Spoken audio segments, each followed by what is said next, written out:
Good morning, good afternoon, and good evening, प्यारे बच्चों. In our previous lecture, we discussed about moment of inertia, that is rotational inertia, and we also discussed about the factors on which the moment of inertia depends. Now, to go into the details of rotational motion, let's now see how moment of inertia basically is related to torque, that is rotational force.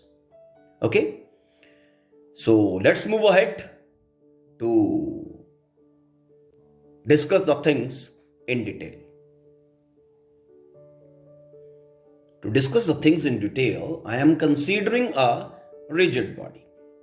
Okay, rigid body made up of particles of masses m1, m2, m3 up till mn. That rigid body is going around z axis, and each particle is situated at perpendicular distances r1, r2, r3 up till rn. Now, as shown in diagram, I have considered a rigid body made of particles each having mass m1, m2, m3, so on up till mn. Okay, let this body, rigid body, is going around z axis.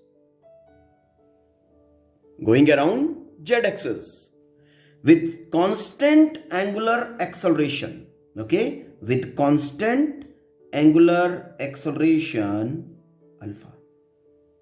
Okay, क्योंकि हमें torque के साथ relation find करना है, तो हमने इस कारण से बेटा यहां पे एज्यूम किया है कि the rigid body is going around Z axis, okay, with constant angular acceleration alpha. अभी इसको बताऊंगा अभी कि कैसे, हाउ टू डिसाइड कि which variable is to be taken into account, अभी बात करेंगे.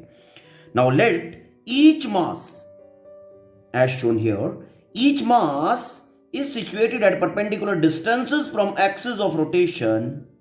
Let that m1 is situated at perpendicular distance r1, m2 situated at perpendicular distance r2, m3 and so on mn up till. Okay, fine. So these masses are situated at perpendicular distances r1, r2, r3 up till rn. Fine, ठीक है. अब किस तरह से progress करवाना है वो देख लो. मैं आपको उसके लिए एक हिंट दे रहा हूं. देखो, what we have to do, we have to find the relation between torque and moment of inertia. Torque and moment of inertia की बात करनी है ना. ये लो बेटा, torque and moment of inertia के लिए रिलेशन बनाने के लिए what we will be doing, देखो, torque and moment of inertia. Moment of inertia तो चलो ठीक है, mass and perpendicular distances से आ जाएगा. नो, टॉर्क कैसे आएगा? टॉर्क लाने के लिए हमें प्रोसीड करना पड़ेगा कैसे? Torque is equal to R cross F. It's okay. Torque is equal to R cross F. तो टॉर्क के लिए मुझे perpendicular distance from the axis of rotation और एफ कैलकुलेट करना पड़ेगा. Force, tangential force. Force calculate करने के लिए मुझे कैसे प्रोसीड करना पड़ेगा? देखो, फोर्स कैलकुलेट करने के लिए I should be having mass of particle, जो ऑलरेडी मैं कंसीडर कर चुका हूं. Then I need acceleration. Okay, now force already considered. Force, to calculate force, mass is to be taken into account and then acceleration. Mass is already considered, acceleration मुझे find करने के लिए क्या करना पड़ेगा? A is equal to alpha R. R already मैं consider कर चुका हूं, तो मुझे क्या कंसीडर करना पड़ेगा? Alpha, angular acceleration. तो मैंने वही कंसीडर किया कि let this rigid body is moving around Z axis with constant angular acceleration alpha.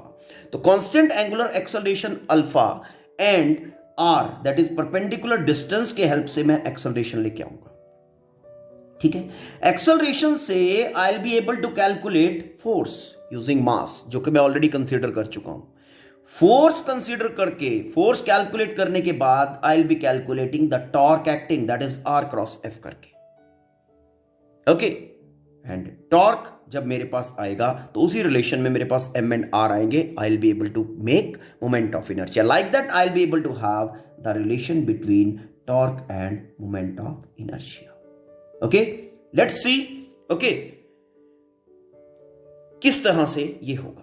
तो I will be starting from very first step. तो first I will be calculating linear acceleration, tangential acceleration from the angular acceleration. Okay, let's see. Now acceleration of each particle. Acceleration का type क्या है? This is tangential acceleration which will be acting along the tangent, okay, drawn on the path. जब ये body rotate करेगी तो each particle will be moving on circular path. Each particle will be moving around on circular path. तो जिस point के ऊपर भी आपको एक्सेलरेशन का डायरेक्शन चेक करना है वहां पे आप टेंजेंट ड्रॉ कर दोगे. Tangent in progress direction, and that tangent in progress direction will be helping you to have information about tangential acceleration, that is acceleration. तो acceleration of first particle,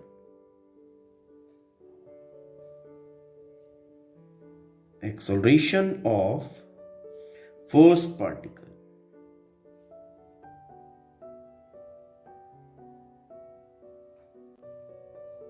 Now A,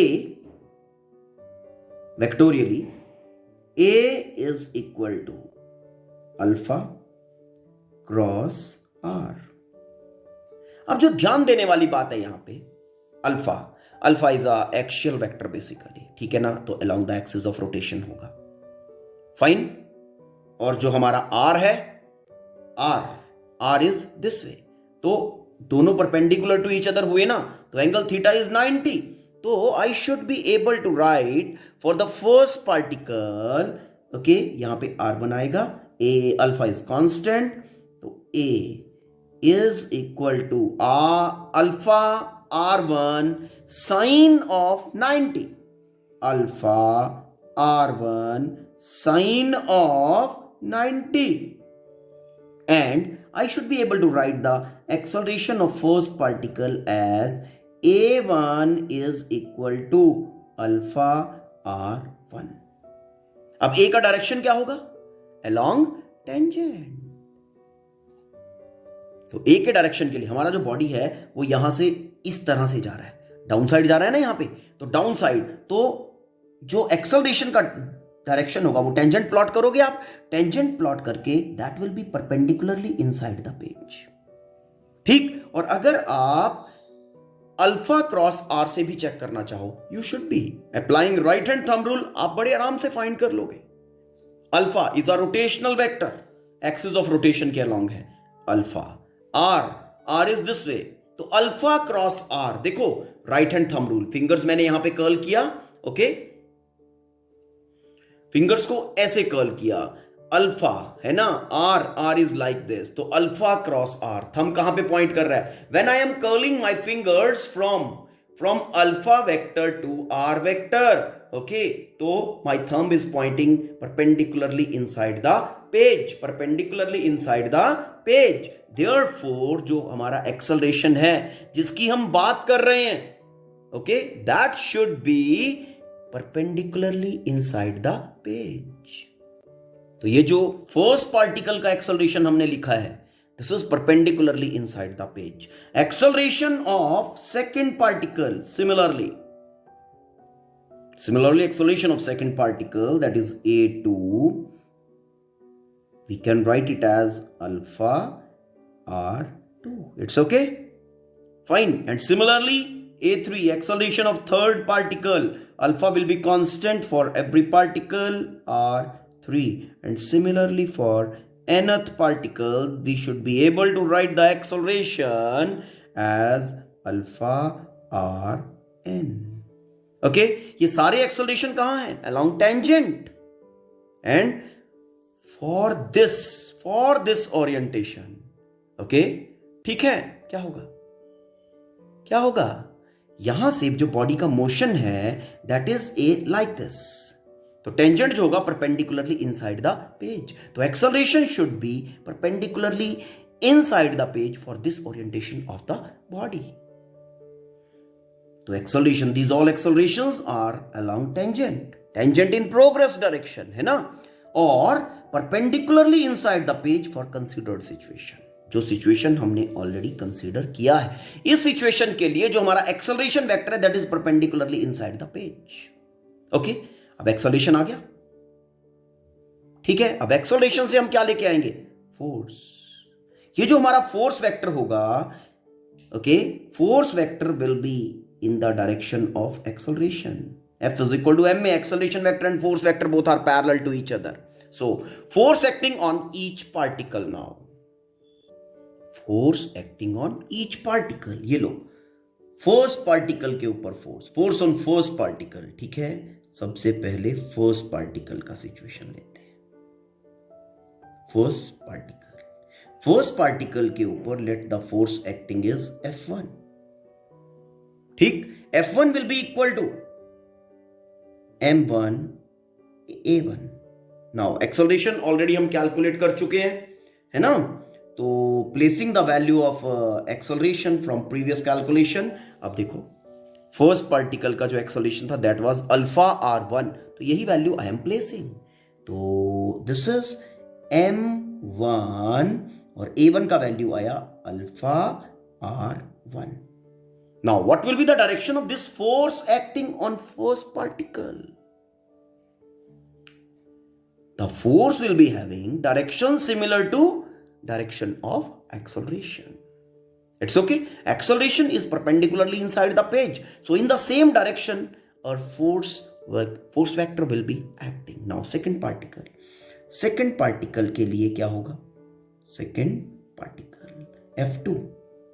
Let force acting on the second particle is, तो similarly करके I can write m2 alpha r2 second particle, and in the same way nth particle is equal to mn force acting on nth particle alpha rn position vector, perpendicular distance from the axis of rotation, ठीक है। अब इसकी direction क्या होगी forces की, similar to acceleration, that is perpendicularly inside the page.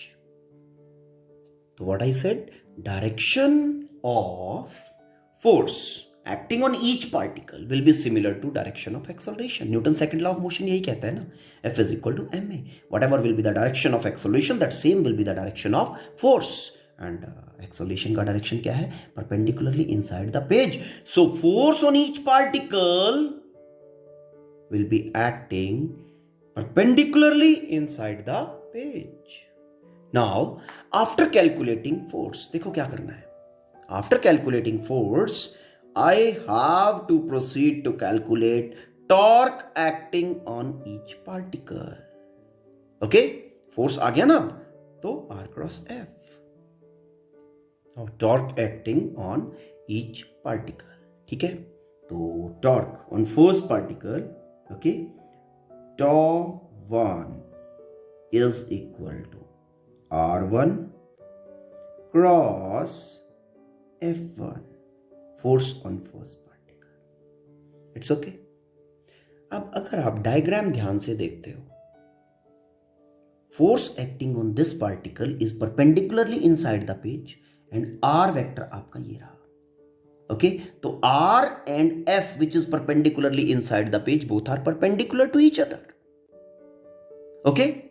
Perpendicularly inside है force और R is this way, तो एंगल हो गया 90 degree. So cross product of R and F I can write, I should be able to write as, this should be r1 f1 sine of 90. It's okay. R1 f1 sine of 90 is equal to 1 and torque on first particle, सिर्फ magnitude की बात कर रहा हूं, R1 and F1 sin 91 हो गया, F1 is equal to M1 alpha R1 m1 alpha r1, and solving this, I am getting m1 r1 square alpha. This is torque acting on first particle. Now, torque acting on second particle. Similarly, I should be able to write this, and this is equal to m2 r2 square alpha. It's okay? And nth particle, torque acting on nth particle is equal to mn rn square alpha. Now, what's the direction of torque? Torque is a vector quantity, ना, तो magnitude लिख दिया. Direction क्या है torque का? Again go back to diagram. Now, torque acting is R cross F. F is perpendicularly inside the page and R is progressing this way. R cross F, मैंने R की तरफ fingers को align किया और F की तरफ मैं उनको कर्ल कर रहा हूं. Yes, as I am curling, my thumb is pointing a direction which is parallel to axis of rotation. Yes, so torque acting on first particle is parallel to axis of rotation. Parallel to axis of rotation. Similarly, second particle. Similarly, third particle. Okay, तो जो torque acting on each particle हो गया आपका, that is parallel to axis of rotation. That is z axis. तो ये हो गया torque on each particle और ये सबकी डायरेक्शन हो गई. अब ध्यान से जो सोचने वाली बात है, torque acting on each particle is parallel to axis of rotation. मतलब टॉर्क वेक्टर जितने भी हैं, they all are pointing in same direction. Yes, तो अब मैं लिखता हूं total torque acting on the rigid body. तो total torque acting on rigid body क्या होगा? सारे के सारे टॉर्क जितने भी हैं वो parallel to axis of rotation है ना. तो we should be able to add all those vectors directly. Total torque acting is equal to first torque, second torque, mean torque on second particle, then third particle torque, plus up till nth particle. और इनका resultant भी कैसे किधर आना चाहिए? Along the axis of rotation, क्योंकि सारे के सारे vectors they are pointing parallel to axis of rotation in the same direction. Okay, so placing all the values. देखो, if all the vectors they act in same direction, तो direct magnitude का sum होता है ना, resultant of the resultant magnitude. तो resultant torque, resulting torque, magnitude of resulting torque is first particle का जो torque है वो कितना था? m1 r1 square alpha. Place कर रहा हूं, देखना. m1 r1 square alpha plus torque acting on second particle m2 r2 square alpha plus up till m n r n square alpha. ये मैग्नीट्यूड आ गया. और क्या डायरेक्शन है इसकी? along the axis of rotation, क्योंकि सारे के सारे वेक्टर्स ही वही है. ठीक है, along the axis of rotation. तो ये लो, torque is equal to, common निकाल दिया, alpha m1 r1 square plus m2 r2 square. ध्यान देना जरा, ये जो टर्म लिख रहा हूं मैं अब, ये टर्म कुछ कन्वे कर रही है. mn rn स्क्वेयर और कॉमन आ गया अल्फा. तो ब्रैकेट टर्म क्या बन रही है? थोड़ा सा ब्रेन के ऊपर बर्डन डालो. दिस ब्रैकेट टर्म जो है m1 r1 square m2 r2 square up till mn rn square, तो ये मोमेंट ऑफ इनर्शिया जो बॉडी रिजिड हमने कंसीडर किया है उसका मोमेंट ऑफ इनर्शिया बना रही है या नहीं, है ना. तो this particular thing is equal to I is equal to moment of inertia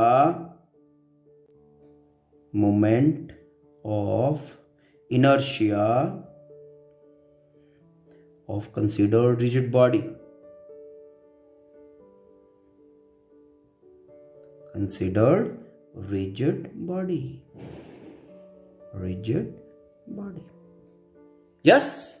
So if this particular term is equal to I, that is moment of inertia, then I should be able to write the torque acting is equal to I into alpha. तो ये हमारा rotational situation में enforcement okay and acceleration का relation बन गया. अगर आप linear motion में देखो, चलो इसको रिलेशन, पहली बात तो ये torque and moment of inertia का रिलेशन बन गया, ठीक है, जो हम डिराइव करना चाहते थे. टॉर्क का डायरेक्शन क्या है? Along the axis of rotation. वही सेम एक्सियल वेक्टर है टॉर्क, है ना, तो राइट हैंड थंब लगा के वो एक्सिस ऑफ रोटेशन ही बनता है. नाउ लीनियर मोशन में अगर आप ध्यान दो, लीनियर मोशन में हमारा था F is equal to mass into acceleration. आप जैसे ही मोशन रोटेशनल में लेके आया, फोर्स की जगह पे आ गया रोटेशनल एनफोर्समेंट. जो लीनियर था फोर्स, रोटेशनल एनफोर्समेंट आ गया, that is torque. Mass that is inertia. Linear motion में इनर्शिया, रोटेशनल मोशन में moment of inertia. Linear motion में एक्सेलरेशन, रोटेशनल मोशन में एंगुलर एक्सेलरेशन. तो है कि नहीं दोनों में एक रिलेशनशिप, दोनों में एक एनालॉजी है या नहीं? ओके, तो hope you have understood this particular thing. This is relation between torque and moment of inertia. Okay, when we are considering a rigid body. For a rigid body, this is the thing. Okay, so you go through this particular content.